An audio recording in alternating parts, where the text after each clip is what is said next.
예, 안녕하십니까. MD 미션스쿨의 조우레을 목사입니다. 오늘의 말씀은 사무엘상 24장 12절이 되겠습니다.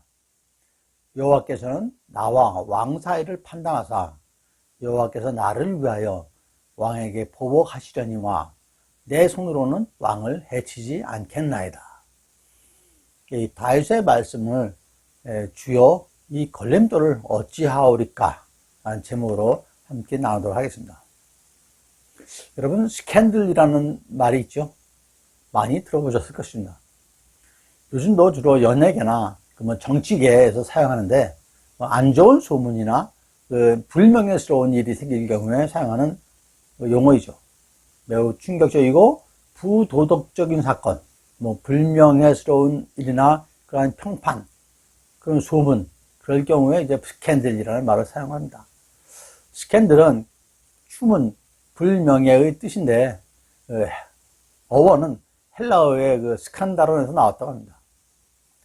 그 뜻은 함정과 유혹이라는 본래적 뜻에서 추문이나 연문이라는 그 부정적인 뜻까지 내포하고 있습니다. 연예계 스캔들은 주로 남녀가 은밀히 사귀는 가운데 나는 소문들이고, 정치계에서는 주로 불명예스러운 일들을 나타내고 있습니다.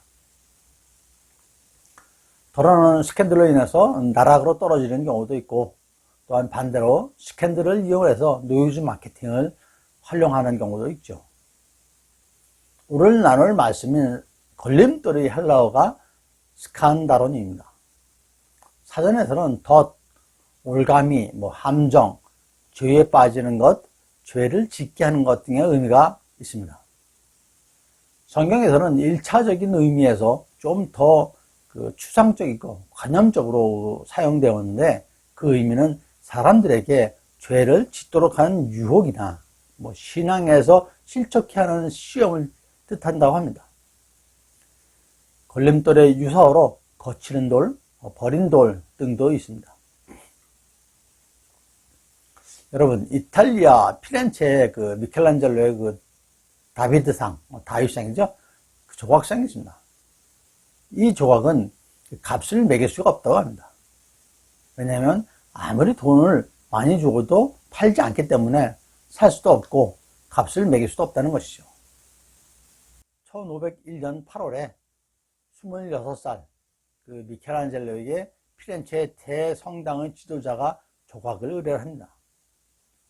미켈란젤로는 6m나 되는 거대한 대리석을 이용해서 3년 만에 5.49m의 그 조각상을 만들었습니다. 일설에 의하면 이 대리석은 아무렇게나 굴러다니던 그런 거추장스러운 돌이었다고 합니다. 사람들은 그 돌을 피하여 돌아가던 그런 쓸모없는 돌이었는데, 미켈란젤로에게는 아주 요긴한 돌이 되었던 것이죠. 세상에서는 걸림돌이지만 유용한 디딤돌이 되는 것들도 상당히 많이 있습니다. 디딤돌을 걸림돌로 오인하여 만날 때마다 불평하고 걸릴 때마다 치워버리는 사람들도 있죠. 미켈란젤로는 걸림돌을 가지고 아름다운 조각상을 만들어 자신의 디딤돌로 사용한 것입니다. 미국의 사상가 토마스 카라일은 길을 가다가 돌이 나타나면 약자는 그것을 걸림돌이라 하고 강자는 그것을 디딤돌이라고 한다라는 말이 있습니다. 인생의 길을 가다 거친 돌을 보고 만나게 되면 디딤돌로 보고 그것을 디딤돌로 선용하는 것이 지혜로운 자이고 성공하는 자일 것입니다. 우리의 삶 속에도 걸림돌과 장애물이 있기 마련입니다. 걸림돌이 없는 일이 없고 걸림돌을 제거하지 않고 성공한 사람도 없을 것입니다. 성경 속 인물로는 요셉을 얘기할 수가 있을 것입니다. 형들에 의해서 애굽 땅으로 노예로 팔려온 요셉. 하지만 그는 결국 애굽에서 총리의 지위까지 올랐죠. 이스라엘 백성을 구하는 구원자가 되기도 합니다. 자신을 노예로 판 형들에게 말하기를, 창세기 45장 8절 말씀이죠. 그런즉 나를 이리로 보낸 이는 당신들이 아니요 하나님이시라 라고 하는 것이었죠. 자신을 판 형들이 당시에는 걸림돌이었지만 지금 보면 디딤돌이었던 것입니다. 물론 하나님의 관점에서는 처음부터 디딤돌이었죠. 하나님께서 형들을 사용하신 것입니다. 우리의 삶을 돌이켜보면 비슷한 일들이 많이 있을 것입니다. 저와 여러분들이 지금 이 자리에 오기까지 디딤돌이 되어준 사람들과 상황들이 분명히 있을 것입니다.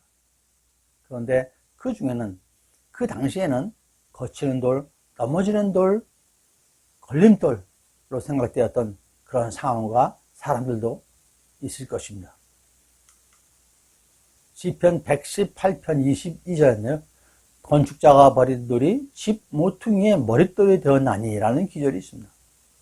이 말씀은 신약의 베드로전서 2장 8절에도 인용되는 등 여러 군데에서 말씀이 인용됩니다. 사람들은 필요 없다고 한 돌이지만 가장 요긴한 돌이 됐던 것이죠. 예수님을 지칭하는 말씀입니다. 당시 사람들은 예수님을 걸림돌로 생각했지만 예수님은 우리를 구원하신 디딤돌이었죠. 예수님을 디딤돌로 모든 인류가 구원을 받은 것입니다. 예수님께서는 자신이 유대인들에게 넘어지게 하는 걸림돌과 거치는 바위라고 말씀하셨습니다. 로마서 9장 33절에서 기록된 바 보라, 내가 걸림돌과 거치는 바위를 시온에 두노니 그를 믿는 자는 부끄러움을 당하지 아니하리라 함과 같으니라 라고 하셨습니다. 이는 이사야 28장 16절의 말씀을 인용하신 것입니다. 예수님의 고난과 죽음을 거부하는 베드로의 간청과 유혹을 사탄이 시험한 유혹이라면서 물리치던 예수님께서 이제는 자신이 유대인들에게 시험하는 돌이 되시는 것입니다. 또한 바울은 갈라디아 교인들에게 자신이 할례를 인정하고 전하였다면 유대인들이나 유대인 크리스천들의 핍박을 받지 않았을 것이라고 변호하면서 특별히 그런 율법주의에 굴복하였다면 십자가의 걸림돌과 상관이 없는 사람으로 사역하게 되었을 것이다 라고 얘기를 합니다. 갈라디아서 5장 11절에 형제들아 내가 지금까지 할례를 전한다면 어찌하여 지금까지 박해를 받으리요. 그리하였더라면 십자가의 걸림돌이 제거되었으리니 라고 하였습니다. 즉 갈라디아 교인들에게 주님의 참된 복음이 아닌 거짓 형제들과 같이 할례를 권하고 율법을 전하였다면 걸림돌이 되지 않았고 자신도 박해를 받지 않았을 것이라고 얘기하는 것이죠. 세상 사람들의 논리나 듣기 좋은 말을 하면 전혀 걸림돌이 되지 않을 것입니다.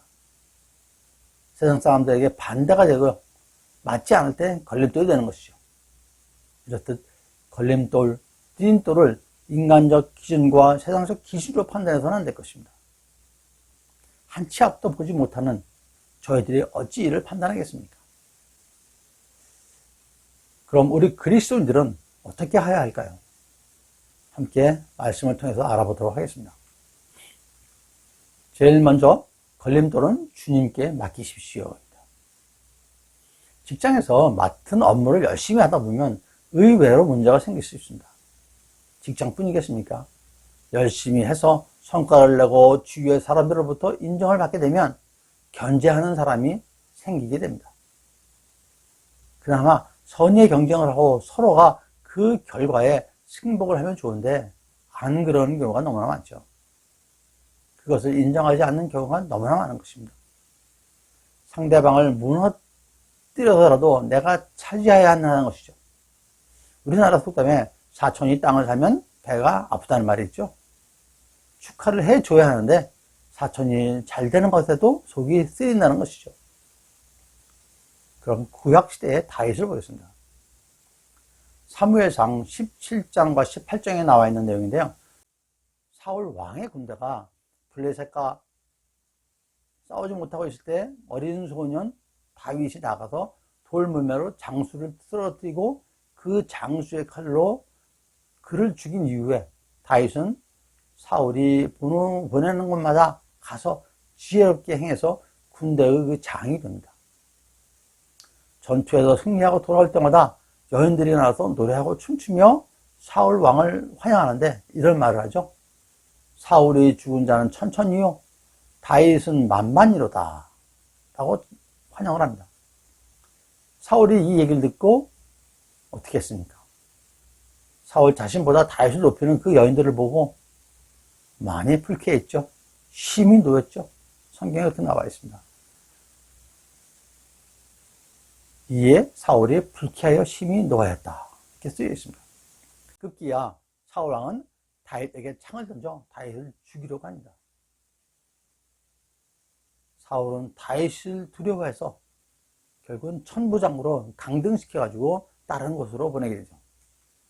하지만 백성들은 다윗을 더욱 사랑해서 사울은 평생에 다윗의 대적이 되어 죽이려고 합니다. 여러분, 다윗이 사울왕의 권좌를 차지하겠다는 것도 아니고 오직 적과 전투에서 항상 지혜롭게 승리해 그 결과는 사울왕에게 시기심이 생기게 된 것이죠.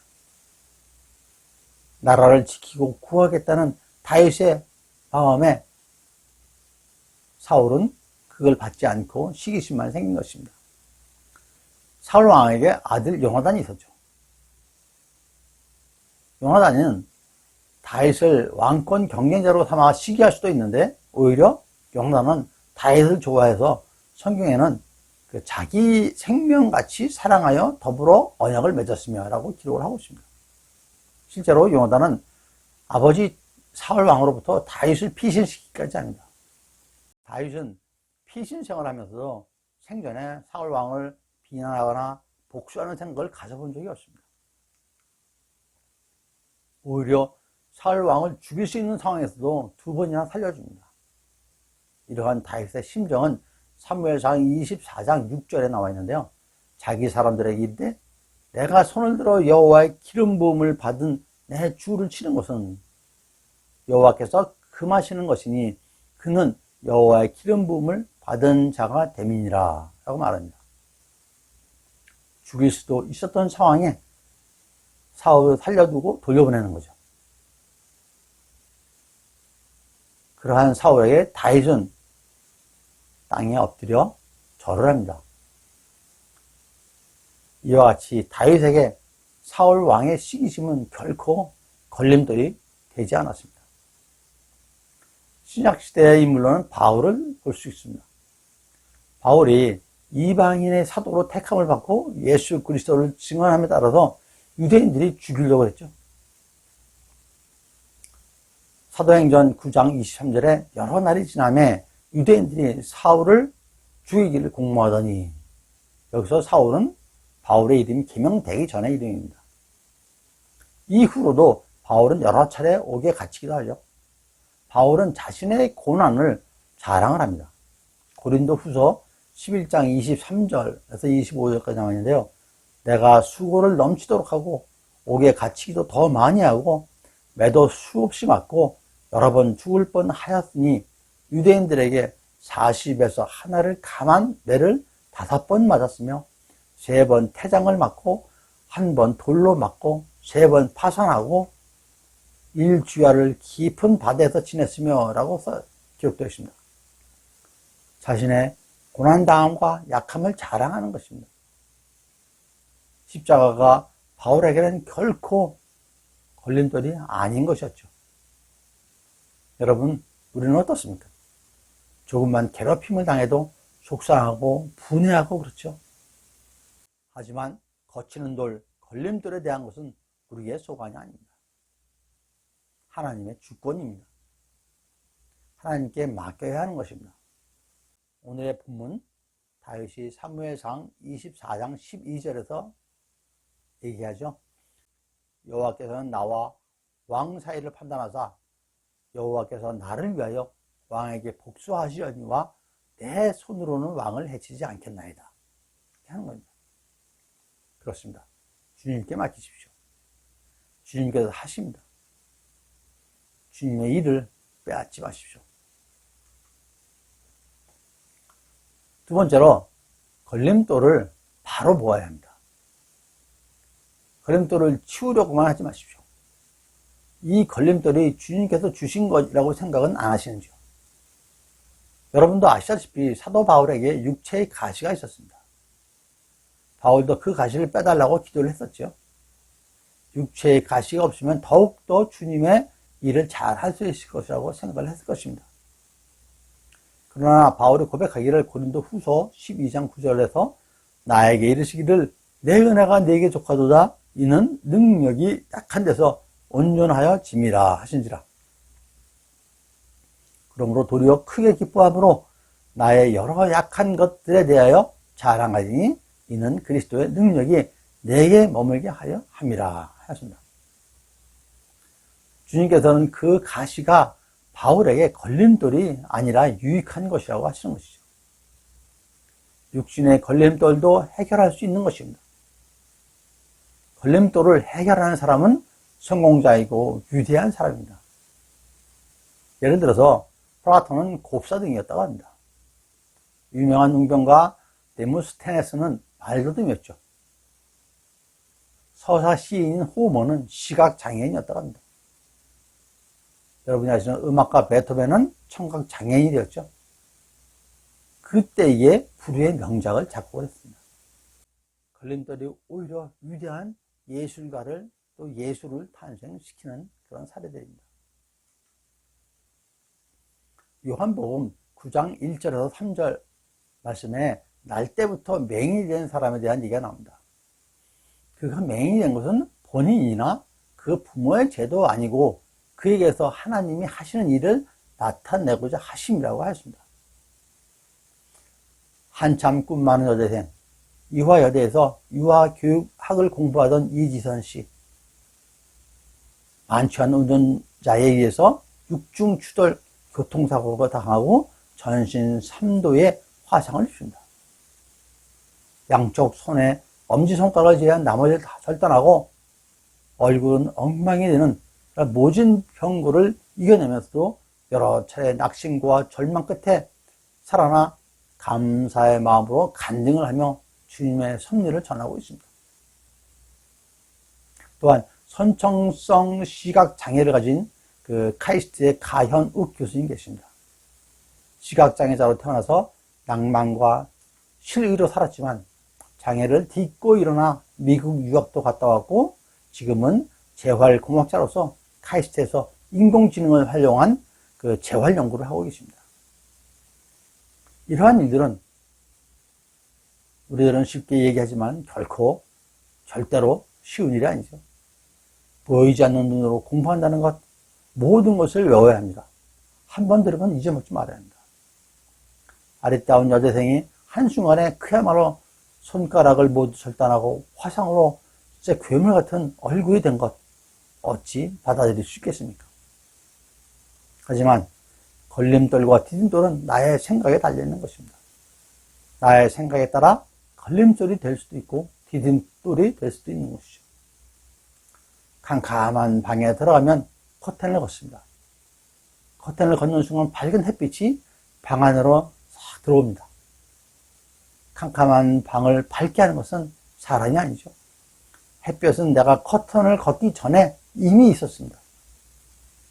사람은 다만 햇빛이 방 안에 들어올 수 있도록 걸림돌을 없앤 것뿐입니다. 나의 생각을 바꾸는 것은 우리의 몫입니다. 바뀐 생각으로 햇볕이 들어오게 하는 것은 하나님께서 하시는 일입니다. 커튼이 쳐 있으면 나의 생각이 바뀌지 않으면 주님께서 우리의 마음에 들어오실 수가 없습니다. 우리의 아버지이신 주님께서 우리에게 걸려 넘어지라고 걸림돌을 주셨습니까? 마태복음 7장 11절입니다. 너희가 악한 자라도 좋은 것으로 자식에게 줄 줄 알거든. 하물며 하늘에 계신 너희 아버지께서 구하는 자에게 좋은 것으로 주시지 않겠느냐 하십니다. 주님께서는 당신의 자녀인 우리들에게 결코 걸림돌을 주시지 않으십니다. 선천적 질병뿐 아니라 모든 육체적 질병을 걸림돌이라고 생각하지 않고 주님께서 어떠한 계획이 있으신지 묻고 또 물어야 할 것입니다. 질병뿐만 아니라 환경에 낙심하고 낙담하여 걸림돌이고 넘어지게 됩니다. 하지만 주님께서 나를 통해서 영광을 드러내시기 위함이라고 그것은 더 이상 걸림돌이 아니고 디딤돌이 될 것입니다. 사람의 생로병사는 모두 하나님께서 영광을 드러내시기 위한 것임을 잊지 마시기 바랍니다. 세 번째로, 결국은 디딤돌입니다. 오늘을 사랑하라 라는 그런 명언을 남긴 유명한 사학자인 토마스 카라일 씨가 있습니다. 그분의 또 다른 명언으로 약자의 앞길의 장애물이었던 바위돌은 강자에게는 디딤돌이 된다라는 말을 하셨습니다. 또한 데일 카네기는 실패로부터 성공을 발전시켜라. 좌절과 실패는 성공으로 가는 두 가지 가장 확실한 디딤돌이다 라고 얘기를 하였습니다. 여기서 디딤돌은 영어로 스태핑 스톤이라고 합니다. 스태핑 스톤. 우리말 사전에 나오는 디디고 다닐 수 있게 드문드문 놓은 평평한 돌, 이런 의미와 거의 유사한 표현이 되겠습니다. 디딤돌이 없으면 어찌 되겠습니까? 겨울물에 발이 빠져 건널 수가 어려울 것입니다. 디딤돌을 디디고 앞으로 나아갈 수 있습니다. 실패를 경험하지 않은 성공이 있을까요? 사도 바울은 로마서 8장 18절에서 생각하건대 현재의 고난은 장차 우리에게 나타날 영광과 비교할 수 없도다라고 얘기했습니다. 고린도 후서 4장 17절에서도 우리가 잠시 받는 환난에 경한 것이 지극히 크고 영원한 영광에 중한 것을 우리에게 이루게 함이다 라고 하셨습니다. 그리스도를 위한 고난은 그리스도인에게 장차 영광을 가져다 줄 영원한 복의 증표일 뿐입니다. 그러나 모든 사람이 이렇게 생각하는 것은 아닐 것입니다. 부활하신 예수님을 믿음으로 자신도 산돌, 리빙스톤이 되었다는 것을 인정하는 사람만이 이렇게 살 수 있을 것입니다. 예수님을 믿음으로 자신의 영에게 성령님을 모셔드리고 모든 일에서 성령님을 인정하는 사람만이 하나님께서 주시는 영광을 바라볼 수 있는 것입니다. 예수님을 온전히 의지하는 믿음을 가진 사람만이 예수님을 통해서 하나님의 영광을 볼 수 있는 것이죠. 베드로전서 1장 7절 말씀인데요. 너희 믿음의 확실함은 불로 연단하여도 없어질 금보다 더 귀하여 예수 그리스도께서 나타나실 때에 칭찬과 영광과 존귀를 얻게 할 것이니라 라고 말씀하셨습니다. 예수님은 살아있는 돌, 리빙스톤이십니다. 그리스도인들의 이 산돌은 딛고 일어서게 하는 디딤돌인 것입니다. 그러면 예수님은 어떤 사람에게 디딤돌이 되었을까요? 예수님은 어떤 사람에게 영혼의 디딤돌이 되어 그 사람을 구원에 이르게 하고 그 사람을 산돌이 되게 하실까요? 그리스도인들은 시련과 고난을 당할 때 믿음으로 딛고 일어설 수 있는 것입니다. 앞서 소개해드린 날 때부터 소경인 사람에게 예수님께서는 어떻게 치유하셨나요? 땅에 침을 뱉어 진흙을 이겨 그의 눈에 바르고 실로암으로 가서 씻으라고 하십니다. 여기서 실로암, 더 푸 오브 실로암은 히스기야 왕이 만든 인공 연못입니다. 그 실로암의 그 의미는 보냄을 받았다라는 의미가 있습니다. 하나님의 보내심을 받은 자의 연못이라는 뜻이죠. 즉 예수 그리스도를 의미하는 연못입니다. 예수님께서 말씀하실 것은 그냥 단순한 연못에 물로 씻으라는 의미가 아닙니다. 예수 그리스도에게 가서 씻음을 받으라는 얘기죠. 그렇습니다. 예수 그리스도 안에 있으면 눈을 뜨게 됩니다. 육적인 눈뿐만 아니라 영적인 눈도 뜨게 되는 것입니다. 예수님은 우리의 믿음의 디딤돌이 되십니다. 예수님은 우리가 힘들고 지치면 우리를 편안히 그분의 등에 얹혀주십니다. 어떠한 일이 있어도 주님의 사랑을 의심해서는 안 됩니다. 로마서 8장 37절 말씀에 그러나 이 모든 일에 우리를 사랑하시는 이로 말미암아 우리가 넉넉히 이기느니라 하셨습니다. 믿음의 디딤돌이신 예수님을 굳게 믿으며 모든 삶의 장애물을 뛰어넘어 이기는 저와 여러분 모두가 되시기를 축원드립니다. 말씀을 정리합니다. 오늘 주신 말씀은 먼저 우리의 삶 속에 나타나는 걸림돌과 장애물에 대해서 그 주권은 주님께 있다는 것입니다. 우리는 믿음의 삶을 살아내면서 걸림돌은 주님께 온전히 맡기라고 하십니다. 그리고 현재의 상황들을 걸림돌이 아니라 주님께서 나를 위하여 예비하신 디딤돌인 것입니다. 고난과 고통이 결코 걸림돌이 아니라는 것이죠.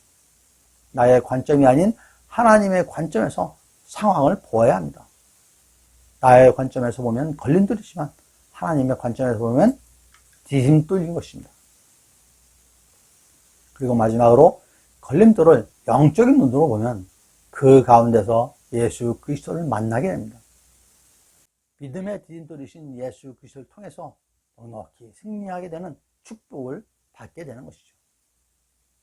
그러한 축복을 누리는 저와 여러분 모두가 되시기를 간절히 축원드립니다. 감사합니다. MD 미션 스쿨의 조래을 목사였습니다.